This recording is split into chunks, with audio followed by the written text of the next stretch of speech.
We have a God which is alive on the altar. It's not a symbol.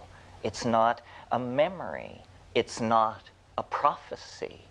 It's here. We have a mystery that we can call upon that will arrive. I mean, I've prayed. It's dreary, hard on the knees. I've meditated. Honest Buddhists will confess that it's the most boring, god-awful thing there is. Psychedelics work. You know, that's the point. That's our ace. You know, these other styles are either incredibly difficult, requiring unbelievable discipline, or they don't work. Psychedelics work. They are the democratic path to Godhead. And what could Godhead be but democratic? Who wants to approach a mystery in the company of a bunch of beady-eyed guys in dhoties who haven't touched the flesh of a woman in 30 years and so forth? I mean, that's creepy. You know, for thousands of years, electricity was what you saw if you rubbed an amber rod across a cat's skin in a darkened room in dry weather. And then you would see an electrical discharge through the fur of the cat. That was electricity from Herodotus to Leiden, essentially, 2,000 years. And then someone in a very short time figured out that you could light cities, smelt metal, transmit information, all of these things. And this is how I feel about the psychedelic experience.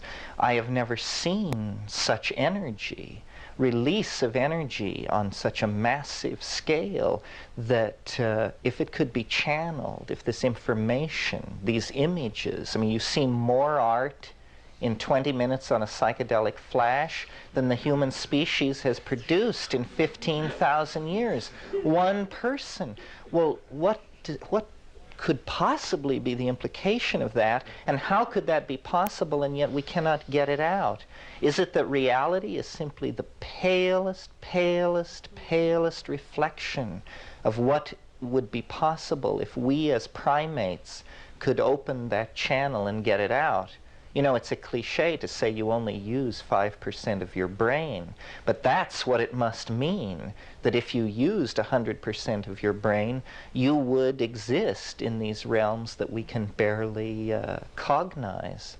One of the things I will talk about tomorrow briefly is the Maya, who I think attained some kind of extraordinary techno-pharmacological breakthrough that we can barely even suggest to ourselves linguistically. It is so far off the beaten path of what we have achieved. They achieved some kind of understanding of time through the use of psychedelics that allowed them to choreograph the birth, rise, and death of their civilization the way you would choreograph a dance. They had, you know, a sense of the Tao much in excess of anything we even inherit from the Chinese tradition. They basically saw their entire cultural expression over 1,000 years was seen by each individual totally during their own lifetime. And this is still happening in the Yucatan and Chiapas. They live now in the light of the fact that it's over. They are tugging on their overcoats and looking to see what they dropped by their seat as they begin to leave the theater. But they all have the sense of this phenomenal cultural unfolding that was controlled at every point and came and flowered and went away.